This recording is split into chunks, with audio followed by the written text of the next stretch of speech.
कान्हा, तुमने अर्जुन को कुरुक्षेत्र में जो उपदेश दिया वही तो बाद में भागवत गीता कहलाया। और परीक्षित की कथा, मैंने सुना है कि उन्हें एक नाग ने डस लिया था। ये कैसे हुआ? परीक्षित जो अभिमन्यु के पुत्र और थे कि 7 दिन में परीक्षित को तक्षक नाग डसेगा। हाँ राधे, परीक्षित जो अभिमन्यु के पुत्र और अर्जुन के पौत्र थे, एक बार शिकार से लौटते समय ऋषि शमीक के आश्रम पहुंचे। वहां ऋषि परीक्षित ने अपमानवश उनके गले में मृत सांप डाल दिया। ऋषि के पुत्र श्रृंगी ने क्रोध में श्राप दिया कि 7 दिन में परीक्षित को तक्षक नाग डसेगा।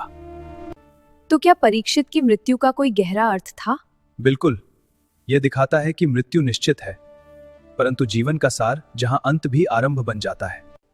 7वें दिन तक्षक नाग ने राजधानी में प्रवेश किया और परीक्षित को डस लिया। परंतु राधे, यह मृत्यु केवल अंत नहीं थी। कान्हा, महाभारत में शांतनु कौन थे? राधे, वे हस्तिनापुर के धर्मप्रिय राजा थे, जिनकी जीवन गाथा प्रेम और त्याग से भरी है। क्या वे गंगा से विवाह कर पाए? हाँ, गंगा ने शर्त रखी कि शांतनु कभी उनके कर्मों पर प्रश्न न करेंगे। शांतनु ने स्वीकार किया और विवाह हुआ। कान्हा, गंगा ने उनके पुत्रों को नदी में क्यों प्रवाहित किया? क्योंकि वे वासुदेवता थे, जिन्हें श्राप मिला था। शांतनु मौन रहे क्योंकि उन्होंने वचन दिया था। और 8वें पुत्र का क्या हुआ? वह देवव्रत था, जिसे गंगा ने शांतनु को सौंपा। वही आगे चलकर भीष्म कहलाए। कान्हा, सत्यवती कौन थी? निषाद कन्या, जिनकी सुगंध और सौंदर्य ने शांतनु को मोहित कर लिया। उनके पिता ने विवाह के लिए क्या शर्त रखी? कि सत्यवती के पुत्र ही हस्तिनापुर के उत्तराधिकारी होंगे।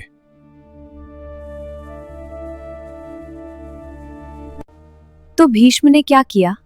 उन्होंने आजीवन ब्रह्मचर्य और राजगद्दी त्याग की प्रतिज्ञा ली, तभी वे भीष्म कहलाए।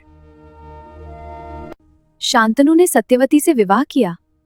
हाँ, और उनसे चित्रांगद तथा विचित्र वीर्य उत्पन्न हुए। तो शांतनु के निर्णयों ने ही महाभारत की नींव रखी? हाँ राधे, उनके प्रेम और त्याग ने ही आगे पांडव और कौरवों की कथा को जन्म दिया।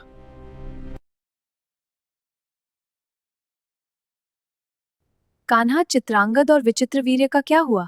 चित्रांगद अल्पायु में ही युद्ध में मारे गए और विचित्र वीर्य भी रोग से चल बसे। तो फिर हस्तिनापुर का उत्तराधिकारी कौन बना? सत्यवती ने अपने पुत्रों की मृत्यु के बाद व्यास को बुलाया और नियोग प्रथा से संतान उत्पन्न कराई। कान्हा, व्यास कौन थे? व्यास महर्षि पराशर और सत्यवती के पुत्र थे, जिन्होंने महाभारत की रचना भी की। अच्छा, तो व्यास ने किसे जन्म दिया? उन्होंने धृतराष्ट्र, पांडु और विदुर को जन्म दिया। यही आगे चलकर महाभारत की कथा के केंद्र बने। तो शांतनु की वंश परंपरा ने ही पांडव और कौरवों को जन्म दिया? हाँ राधे, शांतनु के निर्णयों से ही यह वंश आगे बढ़ा और महाभारत का युद्ध संभव हुआ। तो शांतनु की कथा केवल प्रेम की नहीं, बल्कि त्याग की भी है।